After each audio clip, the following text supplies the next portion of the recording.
we then just meeting people and all of a sudden they're our friends and they're our sisters and they're our besties? Hi ladies, welcome back to my channel. If you are new here, welcome. If you've been a subscriber, welcome back. I've been away for a while, but I'm back now. Now in today's video, I'm going to be talking about how you should go about letting people into your life.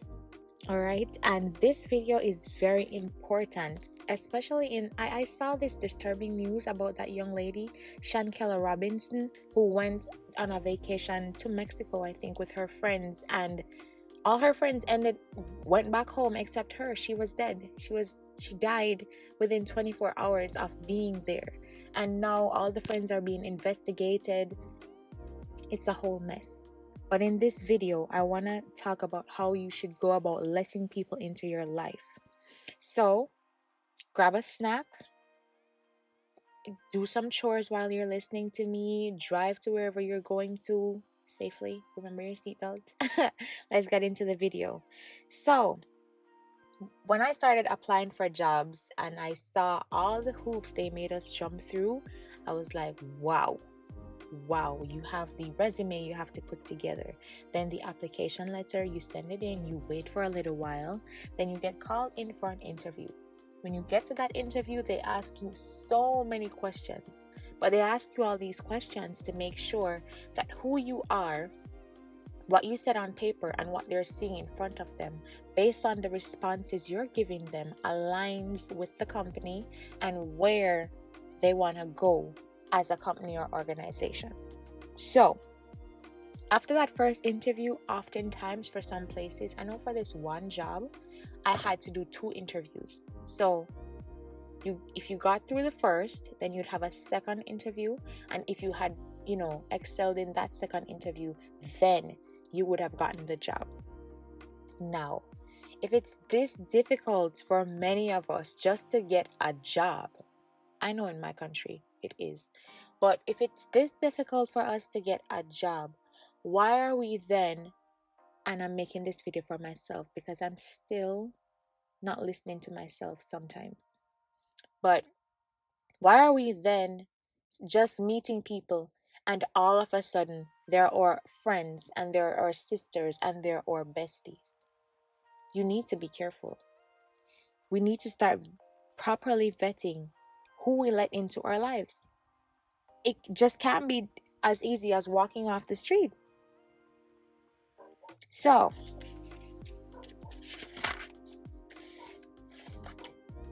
walking off the street, yeah.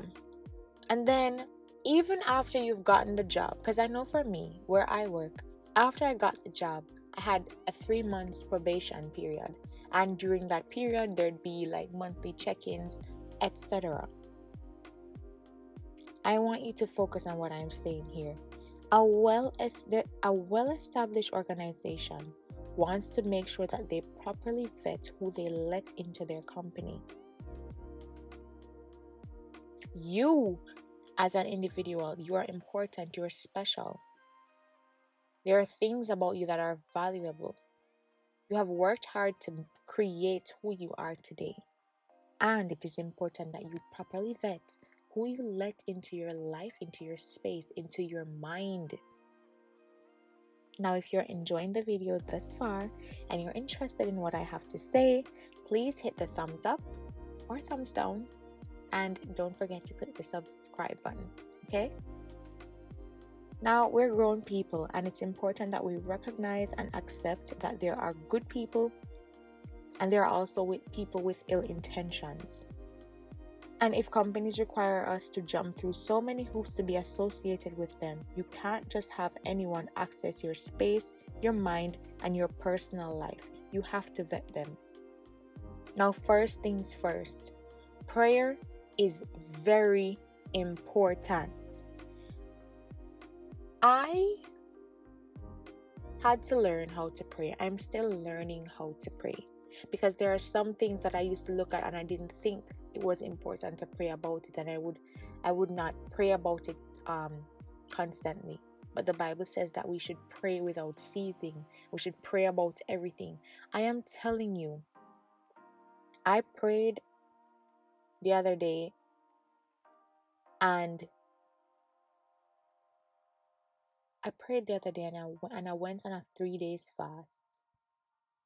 And I kid you not, someone that I was skeptical about, something that I was putting before the Lord about someone, the person literally called me, and information I never knew I would get just rolled out of their mouth without me having to ask. It just came out.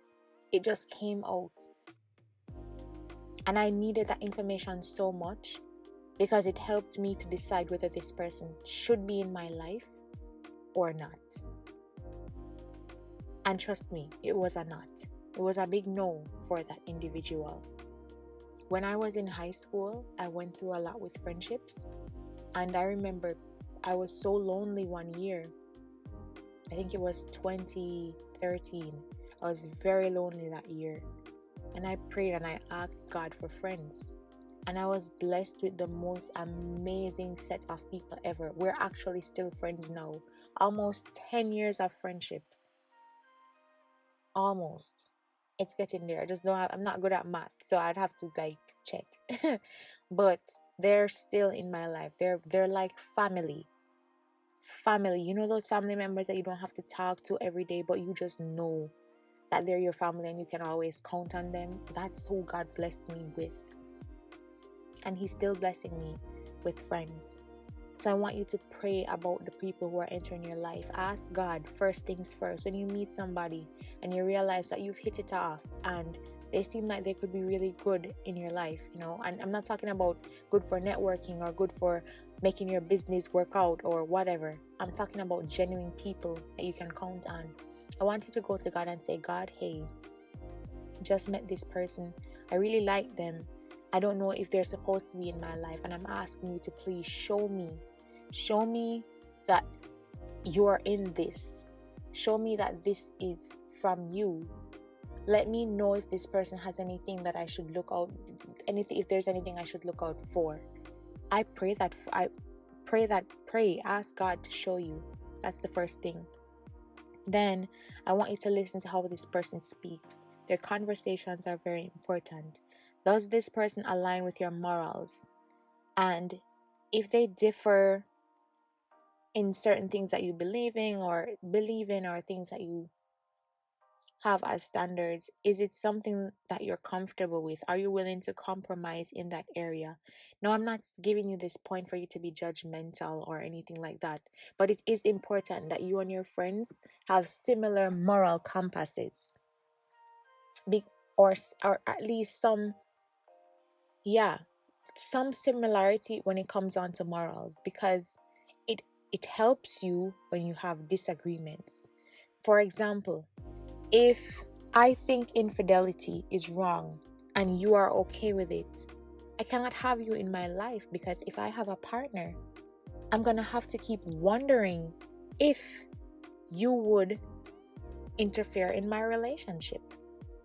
And so if I know that you are willing to be with someone who is in a relationship, be with someone who is married, you cannot be as close to me as you were, because I cannot accept that just because it's you. The Bible says that we should not be partial with judgment. It says so in Proverbs 24. So if it is wrong, it's wrong. If you want to interfere in people's marriages, we can't be that close. I have to side eye you a little bit, because guess what? I hope to one day be married. And how am I going to trust you around my husband if you can do that to someone else? You see where I'm going with this? So is this individual respectable? Are they honest? Do their actions align with their words? Oftentimes when actions and words do not align, it is a sign of a manipulative person. If someone tells you that you can trust them and that they'll be there for you, and you tell them something and it's all over the planet, no. If they tell you that you can always count on them and you need them for one thing and they're not there, or every time you need them they're never there, actions and the words aren't matching up. They're lying to you. This person shouldn't be in your life. Are they loyal? Watch how they talk about others, because this can give you an indication of what they'd say about you. It's very telling when there's a disagreement between two people, how they deal with it afterwards. If you were friends with someone and now you're no longer friends with them and you malign them with your words because you have a new friend, you were never a friend to that person. And the new person you're befriending should watch out for you too. Should watch out for you too. Do not be so quick to give titles to people. This is my friend and whatever. Pay attention to character. Not just their conversations, but also to their character. Your time and energy, love and affection shouldn't be given away at the first sign of kindness. I know a lot of times we are lonely, but do not be so quick to give your affection, your kindness away. Let people prove to you why they deserve to be in your life. I am telling you, someone hurt me just this year and asked me for a second chance. And I was praying about the situation. I gave this person a second chance.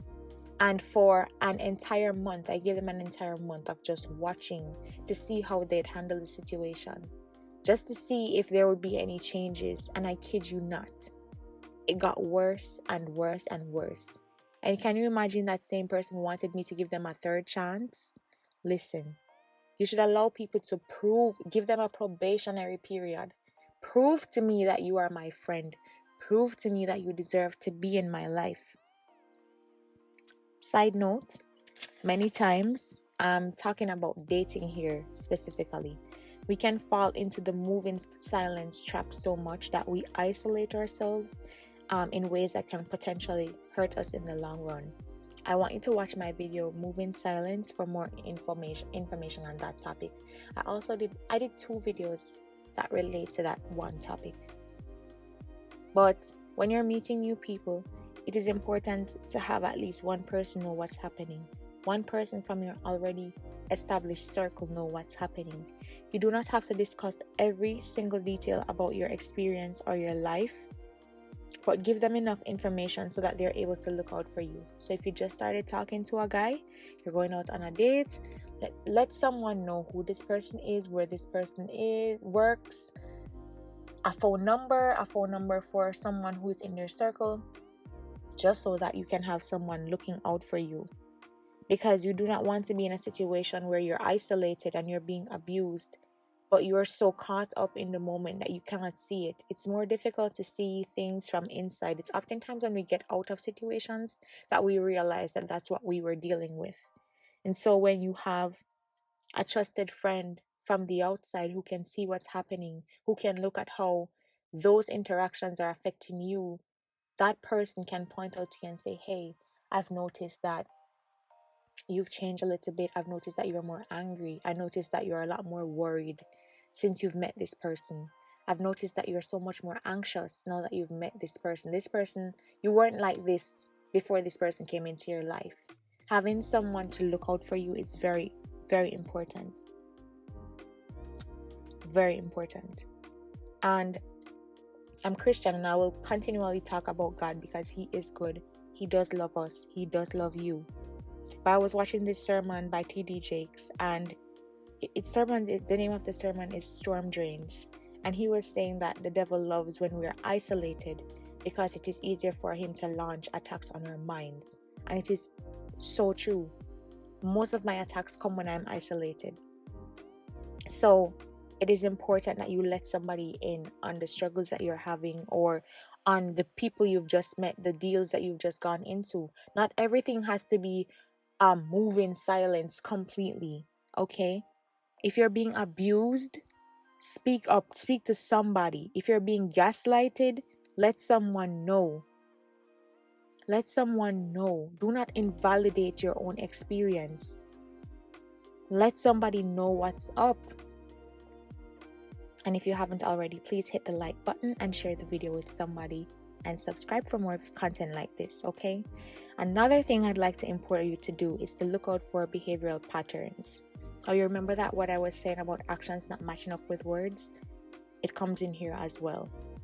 If something happens that you don't like, and this is all in the probationary period, speak up and set boundaries. I also did a video on boundary setting. I have girl chats on boundary setting. I'll search for them and try to link them down below. If the behavior continues, please make a mental note of this. If you say you do not like something and the person continues to do it, this individual does not respect you and probably does not care about you enough to change their behavior. Oftentimes, we continue down the road with toxic people in toxic situations because we're so fixated on who they were when we just met them. Listen to me. Listen to me. We're so blinded by, oh my God, but he was not like this. She was not like this. She was so sweet. She was such a good friend. La-di-da-di-da. Listen, you cannot allow yourself to be blindsided by what was. You need to pay careful attention to what is.